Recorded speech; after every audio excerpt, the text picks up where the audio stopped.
Shivani side हो जाए। Note making बनाते टाइम एक चीज हमेशा याद रखना, बॉक्स के अंदर बनानी है। फर्स्ट पॉइंट, ये नोट मेकिंग बॉक्स के अंदर बनाओगे, सबसे ऊपर बड़ी हेडिंग में लिखोगे नोट मेकिंग, या फिर खाली नोट्स लिख सकते हो, NOTES नोट्स, ठीक है। या तो हम नोट्स लिख सकते हैं या नोट मेकिंग, ठीक है। उसके बाद हम टाइटल या टॉपिक, एक ही बात है, टाइटल या टॉपिक दोनों एक ही होते हैं, कोई उनमें कोई चेंज नहीं है। लेकिन अगर आपने ये टाइटल या टॉपिक नहीं लिखा तो आपका 1 नंबर काट लिया जाएगा। इट इज फॉर 1 मार्क, ठीक है। दूसरी चीज हमें क्या करना है, शीट के ऊपर एक मार्जिन तो ऑलरेडी होता है, हमें एक और बनाना है, एक स्केल से लाइन बना लेनी है कॉपी की तरह जैसे ही, और फिर यहाँ लाइनें चलेंगी आगे आगे। उसके बाद आपने नंबर फर्स्ट पॉइंट दिया, ये होते हैं हमारे सब point, sorry it's main point, और ये हमारा होता है सब पॉइंट। इस पे मैंने लिख दिया मेन पॉइंट, ये हमारा सब पॉइंट। जहां समझ में नहीं आया प्लीज उसी टाइम मुझे रोककर पूछ लेना कि मैम नहीं समझ में आया। अगर नहीं समझ में आएगा तो 8 नंबर हाथ से चले जाएगा, और बहुत ही इजी होता है, ठीक है। मेन पॉइंट पे मैंने लिखा 1, और मेरा फर्स्ट पॉइंट क्या है, मैंने टॉपिक लिया यहाँ पे पॉल्यूशन। मैं सिर्फ समझाने के लिए ले रही हूँ, ऐसा नहीं है कि एग्जाम में आपको ऐसा आएगा। मैंने पॉल्यूशन की शॉर्ट फॉर्म बना ली, POL, और डॉट लगा दी। शॉर्ट फॉर्म मैंने जैसे यहाँ लिखनी शुरू कर दी है अपनी, बाद में इसकी फुल फॉर्म का एक बॉक्स बनेगा। POL लिखा, उसके बाद मैंने डॉट लगा दी। दैट डॉट मीन्स कि ये वर्ड आगे भी कंटिन्यू कर रहा है, दैट मीन्स कि ये वर्ड आगे भी कंटिन्यू कर रहा है। तो POL, एक तो देखो यूनिवर्सल एब्रीविएशन होती है जैसे WHO, UNO, ये क्या है, यूनिवर्सल एब्रीविएशन है। एब्रीविएशन होती है शॉर्ट फॉर्म, अगर हम लोग इजी लैंग्वेज में बोले तो क्या होती है, शॉर्ट फॉर्म, ठीक है। तो जो यूनिवर्सल ऑलरेडी बनी बनाई है, अगर आपका ऐसा कोई पैराग्राफ आ जाए जिस पैराग्राफ के अंदर ये वाले वर्ड्स आ रहे हो, जहाँ जैसे USA आ रहा है, USA हमें पता है कि यूनाइटेड स्टेट्स ऑफ अमेरिका है, तो USA आ रहा है तो हम बार बार अमेरिका अमेरिका नहीं लिखेंगे, हम क्या लिखेंगे, USA, ठीक है। तो अगर हमें पता है कि उसकी यूनिवर्सल एब्रीविएशन क्या है तो हम अपने पैराग्राफ में वही यूज करेंगे। लेकिन बहुत सारे वर्ड्स ऐसे हैं जिनकी एब्रीविएशन नहीं होती, तो उसकी हम 2 तरीके से बनाते हैं एब्रीविएशन, या तो हम उस वर्ड के एंड में डॉट लगा देते हैं, या फिर हमें मान लो हमें पॉपुलेशन की बनानी है तो POP, हमने ऊपर कॉमा लगाया और लास्ट में क्या लगा दिया, N, ठीक है। बीच में कॉमा लगाने से भी हमें ये सिंबल समझ में आता है कि ये वर्ड शुरू का है, ये लास्ट का है, बीच के वर्ड मिसिंग है, ठीक है। ये 2 तरीके होते हैं, या तो आप शुरू के इनिशियल वर्ड्स लिख दो और फिर फुल स्टॉप लगा दो कि भाई पीछे वर्ड बचा हुआ है, पूरा वर्ड नहीं है, ये सिर्फ इसकी क्या है, शॉर्ट फॉर्म है। ऐसे ही अगर बीच में कॉमा लगा के एब्रीविएशन बनाते हो तो उसका मतलब क्या है कि शुरू का वर्ड है, लास्ट का वर्ड है, बीच का मिसिंग है। ये 2 तरीके होते हैं एब्रीविएशन बनाने। Do you get that? ठीक है, आगे चले। ये दोनों तरीके मैंने तुम्हें बता दिए जिससे एब्रीविएशन बनती है। फर्स्ट पॉइंट मैंने ले लिया, फिर मैंने इसका सिंपल स्मॉल पॉइंट लिया। अब मैं टाइप्स ऑफ पॉल्यूशन बताना शुरू करूंगी। मैंने लिया एयर पॉल्यूशन। अब मैं बार बार पॉल्यूशन लिखूंगी ही नहीं, सिर्फ मैंने लिखा एयर, वाटर, ठीक है, और बताओ सॉइल, नॉइज। मैंने कॉमा करके शॉर्ट फॉर्म में सारे टाइप्स बता, ठीक है। मेरा पैराग्राफ में इससे ज्यादा मेरे बारे में आज के टाइम में, लेकिन पॉल्यूशंस भी डिफरेंट टाइप ऑफ पॉल्यूशंस है। कार्बनिक पॉल्यूशन है, उसके अलावा डिफरेंट मतलब अलग अलग, जो हम लोग सी वाटर का पॉल्यूशन देख रहे हैं वो एक अलग पॉल्यूशन है। तो एक अलग टाइप आपको अपने पैराग्राफ पे फोकस करना है कि पैराग्राफ में क्या इंफॉर्मेशन दे रखी है। उसको हम 1.2 तक ले जा सकते हैं, 1.3 तक ले जा सकते हैं अगर वो इन्फॉर्मेशन ज्यादा है। ये तो सिंपल मैंने एक लाइन बता दी कि भाई ये टाइप्स थे, इसमें कार्बनिक पॉल्यूशन अलग और हो सकता है, ठीक है, या फिर और जो भी हम लोग इसमें बायो पॉल्यूशन अलग है, वॉइस पॉल्यूशन क्या बोलते हैं, बायोस्टिक पॉल्यूशन, कुछ वो एक अलग है। अगर वो टाइप्स अगर इसमें आते हैं डिफरेंट, तो हम वो अगर पैराग्राफ में दिए हुए हैं, मुझे नहीं पता ना कि पेपर में जो पैराग्राफ आएगा वो कितना एक्सटेंडेड होगा, क्या उसमें इन्फॉर्मेशन अलग है। अगर जरूरत है तो हम इसको आगे एक्सटेंड करेंगे, 1.3 तक 1.2 तक लेके जाएंगे। अगर जरूरत नहीं है तो हम यहीं से अपना सेकंड पॉइंट शुरू कर देंगे, कॉजेज ऑफ पॉल्यूशन, ठीक है। Causes of pollution. और जहां भी हम एब्रीविएशन यूज करते हैं हम उसको क्या कर देते हैं, अंडरलाइन क्यों करते हैं, ताकि जब हम बाद में बॉक्स बनाएंगे एब्रीविएशन बॉक्स तो हमें ढूंढने में आसानी रहेगी कि ये अंडरलाइन वर्ड था, ये एब्रीविएशन बॉक्स के अंदर ही, ये अंडरलाइन है, ये बॉक्स के अंदर लिखे। हाँ, सेम अगर सेम वर्ड यहाँ यूज हुआ यहाँ भी यूज हो रहा है तो उसको सिर्फ एक ही बार लिखना, बार बार वही वर्ड रिपीट नहीं। वो क्या होता है, वो एक हेल्प होती है कि अगर कोई और हमारे नोट्स पढ़ रहा है तो उसको पता चल जाए कि ये पॉल किसके लिए लिखा गया, पॉल्यूशन के लिए। वो बॉक्स के अंदर जाके देखेगा कि ये शॉर्ट फॉर्म किस वर्ड की है। ठीक है, नोट्स का मतलब क्या होता है कि हमें जब एग्जाम डेज में पढ़ने पड़े तो बहुत प्रिसाइज लिखा हो और हमें सारा माइंड में आ जाए। लिखने में भी टाइम कम लगे, कोई चीज़ से लेक्चर हो रहा है, लेक्चर को लिखने में बहुत टाइम लगेगा, लेकिन लेक्चर की शॉर्ट फॉर्म में अगर हमने उसे लिखना शुरू कर दिया, पॉइंट्स बना लिए, तो हमारे लिए उसको पूरा इलैबोरेट करके लिखना आसान हो जाता है। नोट्स का फायदा क्या होता है, यही फायदा है कि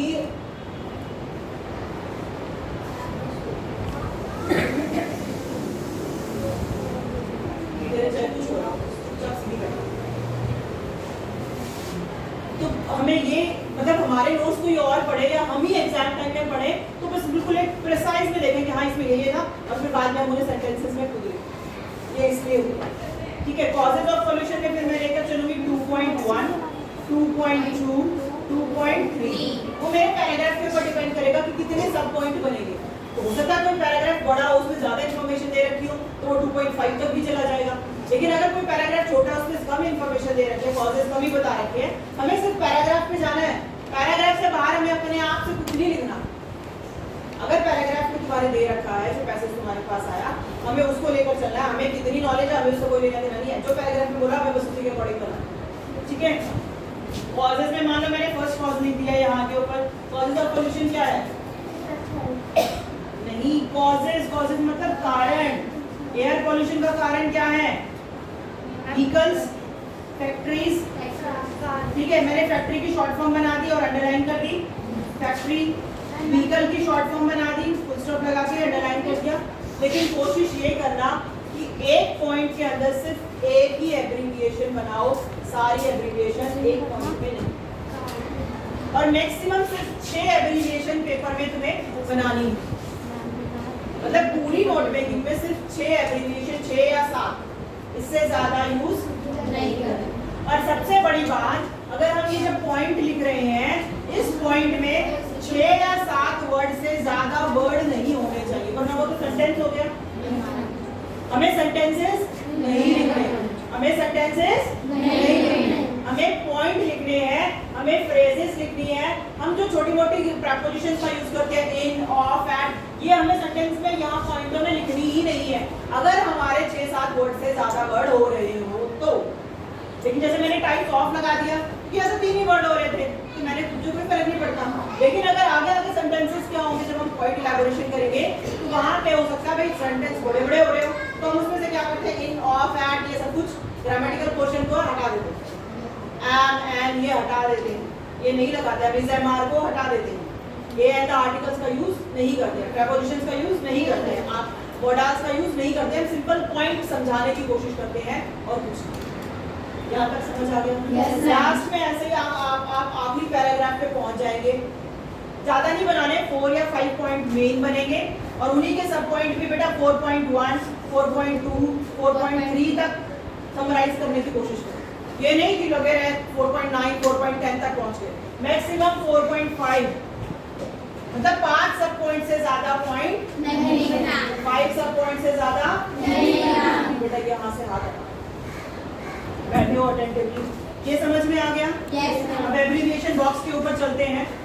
बॉक्स हम क्यों बनाते हैं, ताकि कोई दूसरा हमारे नोट्स पढ़े तो वो समझ पाए कि हमने क्या लिखा है, हमने किसकी एब्रीविएशन फॉर्म्स यूज की हैं, और वो एब्रीविएशन फॉर्म्स को वहां से देखकर हमारे पैसेज को, हमारे नोट्स को पढ़ पाए, उसका बेनिफिट मिल पाए। हम क्या करेंगे फिर, देखो हम जब हमें पेपर में क्या करना है, नोट मेकिंग जो है ना वो 2.5 पेज पर आती है। 2.5 पेज पे क्यों कह रही हूँ, फर्स्ट पेज पे तुमने नोट्स बनाए, ये एक पेज पे खत्म नहीं हो पाते हैं, तो हम लोग सेकंड पेज पर भी क्या करते हैं, हाफ तक यहाँ तक चल रहा होता है। एक पेज पे तो मुश्किल से 3.2 पॉइंट तक ही पहुँच पाओगे, उसी के सब पॉइंट बन पाएंगे। यहाँ मान लो हमारी नोट मेकिंग खत्म हो गई, यहाँ हमने हमने बनाया एब्रीविएशन बॉक्स। ऊपर हेडिंग डालेंगे एब्रीविएशन, ऐप बॉक्स भी लिख सकते हो अगर आपको एब्रीविएशन की स्पेलिंग नहीं आती। इसको दो पार्ट में डिवाइड करेंगे, ठीक है। एब्रीविएशन बॉक्स को यहाँ लिखेंगे हम लोग एब्रीविएशन यूज्ड, और यहाँ लिखेंगे हम फुल फॉर्म, ठीक है। मैंने यूज की पोल, POL पोल डॉट, यहाँ लिख दिया पूरा पॉल्यूशन। अगर ये बॉक्स नहीं बनाया, एक नंबर यही काट लिया जाएगा। अगर आपने बॉक्स नहीं बनाया तो आपका 1 मार्क्स काट लिया जाएगा, 1 मार्क आपको नहीं दिया जाएगा। लेकिन अगर कोई ज्यादा समझदार बनकर खाली एब्रीविएशन बॉक्स बनाकर आ जाएगा तो उसे 1 नंबर दिया नहीं जाएगा। क्लियर है? अगर आपने पूरी नोट मेकिंग बनाई है देन भी, और उसको प्रॉपर्ली यूज किया है, मैंने कहा ना अंडरलाइन कर करके यूज करके दिखाना है कि हमने देखो उसको अपने पॉइंट्स में यूज किया है। अगर वो नहीं किया और खाली एब्रीविएशन बॉक्स बनाया तो 1 नंबर नहीं मिलेगा। फ्री का ही तो है, कुछ क्वेश्चन का आंसर तो ढूंढना नहीं है, बस पॉइंटों को उठा के लिखना है। जितना जैसा तुम्हें समझ में आना पेपर में वैसे पॉइंट्स बना लो, ज्यादा कंफ्यूज होने की जरूरत नहीं है। बस इतना ध्यान रखना जो 2-3 चीजें बताई हैं, 6-7 वर्ड से ज्यादा वर्ड ना हो, सेंटेंस नहीं लिखने हैं, वर्ड लिखने हैं। दूसरी चीज इंपॉर्टेंट पॉइंट लिखोगे, पैराग्राफ से ही मिलेगा, बस उसको अरेंज करना है। पैराग्राफ से ही मिलेगा, बस उसको एक अरेंज फॉर्म में लिखना है और एब्रीविएशन यूज कर कर दिखानी पॉइंटों के अंदर। और एब्रीविएशन बॉक्स बनाने से ज्यादा आसान काम तो कुछ नहीं। 1 नंबर तुम्हारा बॉक्स का पक्का, 1 नंबर टाइटल का पक्का, 5 नंबर का ये सारा हो गई है, बच गए 3 नंबर। वो 3 नंबर में तुमने जहां जहां एब्रीविएशन अंडरलाइन कर दी, 1 नंबर टीचर वहां, और पॉइंट तुमने जैसे मर्जी बनाए होंगे 2 नंबर तो तुम लोगों को, 5 में से 4 कहीं किसी के नहीं जाते। You can score 4 out of 5, 4 number सबको नोट मेकिंग में मिल जाते हैं, लेकिन बस आपने उसको प्रेजेंटेशन अच्छी समझ में आ गई। ये क्वेश्चन किसी भी हालत में छोड़ना नहीं है। इसके बाद मान लो 2 पेज पे तुम्हारा यहाँ एब्रीविएशन बॉक्स खत्म हो गया, यहाँ नोट्स बन गए, यहाँ पे बॉक्स। अब जो 3rd पेज होगा उस पे क्या लिखनी है? समरी। क्या लिखनी है? समरी। अब समरी लिखने का वैसे तो सबसे आसान तरीका ये होता है, जो हमने पॉइंट बनाए होंगे ना उन्हीं के सेंटेंसेस को हम समरी में पढ़ा करके लिखेंगे। क्योंकि देखो जो हमने हमारा मेन कंटेंट क्या था कि भाई हमने क्या किया है, पैराग्राफ में से जो इम्पोर्टेंट था उसको हमने क्या कर दिया, इम्पोर्टेंट ही लिखा ना। जो चीजें इम्पोर्टेंट थी वही लिखी है, उन्हीं के पॉइंट बनाए हैं। तो समरी में भी तो वही लिखने हैं, समरी में भी इंपॉर्टेंट पॉइंट ही लिखने हैं, बस वहां पॉइंट लिखे थे, यहाँ सेंटेंसेस। और ये 80 वर्ड में लिखनी होती है, 80 वर्ड्स में इसको हमें कंक्लूड करना होता है। 80 वर्ड का मतलब 8 या 10 नहीं, इससे ज्यादा। क्लियर हो गई आपके? यस, जो तुमने पॉइंट बनाए उनको फुल सेंटेंसेस में लिखेंगे। इसमें एक शॉर्ट पैसेज दे रखा है एब्रीविएशन का, ये टेलीविजन पे है, ठीक है। मैं इसको आज ग्रुप पे डाल दूंगी, शेयर कर दूंगी, आप इसको ग्रुप में से देख लेना। जो इसमें बना रखी है नोट मेकिंग वो बता रही हूँ तुम्हें। देखो टॉपिक दे दिया इम्पैक्ट ऑफ टेलीविजन।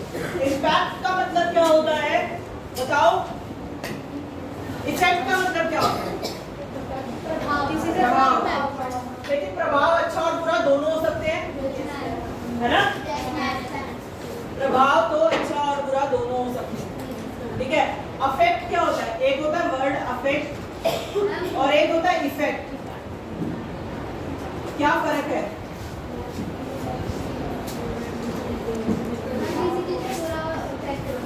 ये क्या है? बैड इफेक्ट के लिए यूज किया जाता है, ठीक है। और अफेक्ट असर, ठीक है। वो गुड बैड दोनों हो सकते हैं। अफेक्शन है वो अफेक्टेड हो सकता है, हमें नहीं पता उसके बारे में, लेकिन इफेक्ट ज्यादातर, ठीक है, ये बैड सेंस में ही कंसीडर किया जाता है। अगर इसके आगे गुड लिखा है, गुड इफेक्ट, तो ठीक है, लेकिन अगर इसके आगे कुछ नहीं लिखा तो वो मतलब, ठीक है। हमारे पास जो वर्ड आया वो क्या है? इम्पैक्ट। इम्पैक्ट का मतलब भी असर होता है, अच्छा और बुरा दोनों ही होते हैं।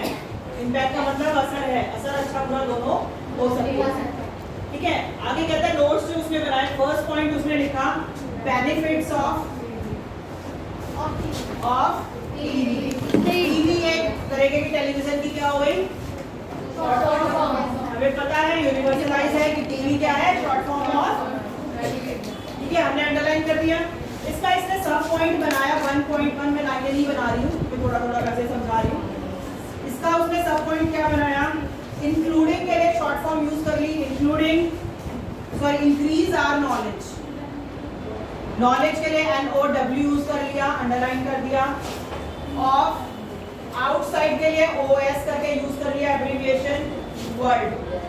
लेकिन बेटा हमने यही सीखा है, यही समझा है कि एक लाइन में एक से ज्यादा एब्रिविएशन यूज नहीं। इसमें भी एक गलत चीज दी हुई है, इन्होंने एक ही सेंटेंस के अंदर एक ही जगह में एक ही में 3 बना दी, इंक्रीजिंग नॉलेज आउटसाइड।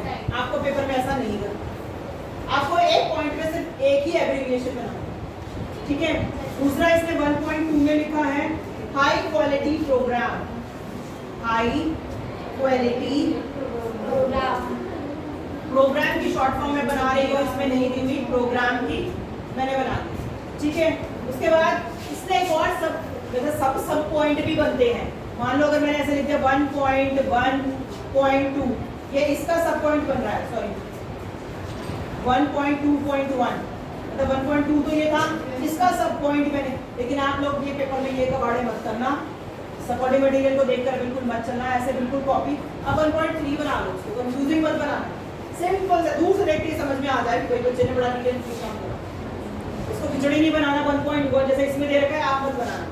आप इसी के साथ ही इसके लिखने शुरू कर देना। फील्ड्स, अलग अलग फील्ड्स होते हैं, कोई म्यूजिक का चैनल है, कोई स्पोर्ट्स का चल रहा है, कहीं पे सिर्फ एंटरटेनमेंट है, टीवी प्रोग्राम वो सॉरी सीरियल्स चल रहे हैं, कहीं पे मूवीज चल रही हैं, तो अलग अलग फील्ड है। ज्योग्राफिकल चैनल भी है, साइंस वाले भी हैं, ठीक है, नेशनल ज्योग्राफी वाले, कुछ मेडिसिन के भी हैं, और आजकल तो कुछ कुकरीज के भी चल रहे हैं, ठीक है, कुकिंग के भी, कुकिंग चैनल्स भी हैं, ठीक है। तो बहुत सारे अलग अलग स्कोप्स हैं। फिर 1.4 में इन्होंने लिखा हुआ है ओल्ड पीपल। देखो टीवी की इंपॉर्टेंस किन के लिए है, अगर घर में बुजुर्ग है तो वो क्या करेंगे, टाइम पास करने के लिए वो देख सकते हैं। हॉस्पिटल में पेशेंट है, लेटे लेटे क्या करें, ठीक है, वो टीवी देख सकते हैं। और इसके अलावा टीवी हाउस, जो लोग घर नहीं छोड़ सकते, घर में रहना उनकी मजबूरी है, उसमें बहुत सारी फीमेल भी आती है, तो वो क्या कर सकती है, एंटरटेनमेंट के लिए टीवी देख सकती है। 1.5 में इन्होंने लिखा है नॉन नेटिव स्पीकर। भाई देखो मैं अगर मान लो साउथ इंडिया चले जाऊँ और मुझे तमिलनाडु वाली लैंग्वेज नहीं आती, तमिल बोलनी नहीं आती, लेकिन अगर मैं वहाँ के टीवी प्रोग्राम देखूँ तो शायद मुझे समझ में आने लग जाए धीरे धीरे, ठीक है। तो जो नॉन नेटिव स्पीकर हैं उनके लिए ये हेल्पफुल है, ठीक है। वो इसको देखकर हम इंग्लिश के चैनल देखने लग जाए तो शायद हमें इंग्लिश लैंग्वेज थोड़ी सी और हमारी इंप्रूव हो जाएगी। फिर कहते हैं इंक्रीज वोकैबुलरी एंड लिसनिंग। अगर हम जो भाषा सुन रहे हैं टीवी पर, वो हमारी भाषा क्या करती है, इंक्रीज करती है, वोकैबुलरी एंड लिसनिंग। क्या इंक्रीज करती है, vocabulary and listening. Disadvantage of TV. अब से देखो फर्स्ट पॉइंट तो इम्पैक्ट ऑफ टीवी था, ठीक है, इम्पैक्ट ऑफ टीवी में, सॉरी ये तो इसका क्या था, टॉपिक था, ये टॉपिक था इसका, और इसने फर्स्ट पॉइंट में क्या लिया था, बेनिफिट। अब तो बेनिफिट बता दिए, सेकंड पैराग्राफ हो सकता है उसमें क्या दे रखा है, डिसएडवांटेज की नुकसान भी क्या क्या है। तो हम लोग सेकंड पॉइंट क्या लेकर चलेंगे, डिसएडवांटेजेस ऑफ टीवी, ठीक है। अब डिसएडवांटेजेस हमें अपनी मर्जी से नहीं लिखने हैं, ये बात याद रखना, पेपर में हमें अपनी मर्जी से कुछ भी नहीं लिखना है, जो पैराग्राफ दे रखा होगा बस वही लिखना है, चाहे हमें कितना ही आता हो, हमें वो ऐड नहीं करना, हमें सिर्फ पैराग्राफ पर फोकस करना है। इन्होंने सेकंड पॉइंट में लिखा है डिसएडवांटेज, मैं इसको शॉर्ट फॉर्म में AD करके लिख सकती थी, मैंने इसका शॉर्ट फॉर्म बना लिया, डिसएडवांटेज ऑफ टीवी। टीवी को बार बार नहीं करेंगे क्योंकि ये शॉर्ट फॉर्म में तो लिखी तो जाएगी ही जाएगी, ठीक है। खाली डिसएडवांटेज भी लिख दोगे तो भी समझ में आता है क्योंकि ये टॉपिक किसके बारे में है, टीवी के बारे में। हमने खाली अगर डिसएडवांटेजेस लिख दिया तो भी काम चलेगा। फिर उसके बाद हमने बनाया 2.1। एक चीज याद रखना, ये लाइनें अलग होनी चाहिए, ये मार्जिन यहाँ 2 लिख रहा है तो इसके नीचे 2.1 मत बनाना, ये कहाँ बनेगा, साइड वाली लाइन में, ठीक है। ये मार्जिन शीट पे पहले ही बना लेना, उसके बाद ये लिखना, फिर यहाँ आगे चलता रहेगा। क्लियर है, यहाँ तक समझ में आ रहा है? बेटा बहुत जरूरी है और बहुत आसान है करना, सबसे आसान है ये पेपर में करना, ठीक है। उसके बाद इसने क्या बताया, लॉन्ग ड्यूरेशन। हम बच्चे क्या करते हैं, बहुत लंबे समय तक देखते हैं, ठीक है, ये जिसका क्या बता दिया इसने, डिसएडवांटेज, ठीक है। उसके बाद ह्यूमन ब्रेन, ये अफेक्ट आइज, ये क्या करता है, असर करता है आंखों पर, अफेक्ट आइज, इस पर असर करता है। 2.2 में इसने लिखा ह्यूमन ब्रेन, इंसान के दिमाग पर भी असर डालता है ह्यूमन ब्रेन। थर्ड इसने लिखा 2.3 में गेट ड्रेन, हम दिमाग बिल्कुल खाली हो जाता है टीवी देख देख के, ठीक है। गेट ड्रेन, कुछ काम नहीं किया सारा दिन टीवी देखा तो भी हम थके हुए होंगे, क्योंकि मेंटल स्ट्रेस सोच सोच कर कुछ और ही रहता है। और उसके बाद 2.4 बच्चों की पुअर प्रेजेंटेशन रहती है, पेपर में बच्चे अच्छे से प्रेजेंट नहीं कर पाते। मैंने एब्रीविएशन बना दी, मैंने पुअर प्रेजेंटेशन कर दिया, ठीक है। इफेक्ट वायलेंट शोज, तो वायलेंट शोज देखते हैं, लड़ाई झगड़े वाले, मारपीट वाले, WWE वगैरह जैसे, ठीक है। WWF है, WWE है, WWE, ठीक है। वो वाले अगर देखते हैं तो बच्चे आपस में लड़ाई झगड़ा करना सीखते हैं, ठीक है। नहीं, आई एम फीलिंग मेरा बेटा यही काम करता है, तो बहुत सारे अलग अलग किक और स्टाइल सीख लेता है वहां से, वो और पे असर चलता है। तो सेम थिंग कहता है effect of violent shows on adult, और उनके बिहेवियर पर भी असर पड़ता है। कोई जो ऐसी मूवी देख रहे होते हैं, साउथ इंडियन मूवीज होती है जिसमें चक्कू और वो चल रहे होते हैं, बड़े बड़े फरसे, और ठीक है, तो उसका बच्चों पे गलत असर हो रहा होता है। तो ये चीजें हैं जो इफेक्ट करती हैं। इसके बाद इसने थर्ड पॉइंट में ले रखा है effect of children on TV, sorry effect of TV on children, बच्चों पे क्या असर होता है स्पेसिफिकली अगले पैराग्राफ में दे रखा होगा, ठीक है। तो हमने इसका थर्ड पॉइंट क्या बनाया, effect of TV on children. बिल्कुल दे रखा है, तो आगे पैराग्राफ दे रखा है, ये पैराग्राफ में डालूंगी, ये आपको ये पैराग्राफ में आज आपकी उसमें डालूंगी, आपको क्या करना है इसकी नोट मेकिंग कॉपी में बनाना, ठीक है। सपोर्टिंग मटेरियल में बनी हुई है नो डाउट, आप अपने आप बनाकर देखिए, ठीक है। मैं एक पैराग्राफ ऐसा डालूंगी जिसकी बनी नहीं हुई होगी, वो आपको बनानी है, कल आपकी कॉपीज में मैं चेक करूंगी। एक सॉल्व डालूंगी, एक अनसॉल्व डालूंगी, ताकि आप देखकर एक तो पूरा उतार लो देखकर, दूसरा खुद करने की कोशिश करें। जब तक खुद नहीं करोगे ना तब तक समझ में नहीं आएगा, लेकिन अगर आप जब खुद एक बार प्रैक्टिस कर लोगे ना, कॉन्फिडेंस आ जाएगा कि पेपर में कर लेंगे, ठीक है। Effect of TV on children, फिर उसके बाद उसमें 3.1 में लिखा lack of concentration in studies, ये तो सबको पता है। गेट यूज्ड टू वायलेंस, बच्चे लड़ाई झगड़ा सीखते हैं। Use discretion and understanding, mummy papa जब कुछ बोलते हैं तो बच्चे समझ नहीं पाते।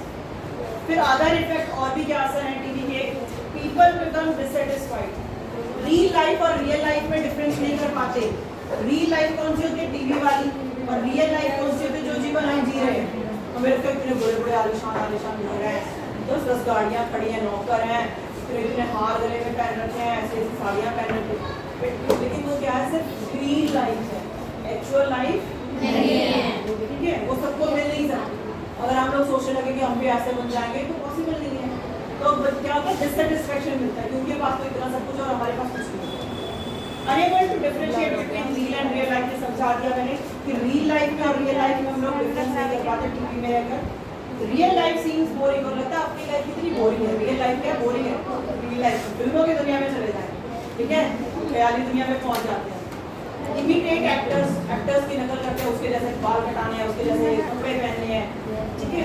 गेट अपसेट एंड डिप्रेस्ड, उसके बाद दुखी हो जाते हैं, अपसेट हो जाते हैं कि हमारे पास वो नहीं है। अनेबल टू सॉल्व प्रॉब्लम, और परेशानियों को सॉल्व नहीं कर पाते। समझ में आया?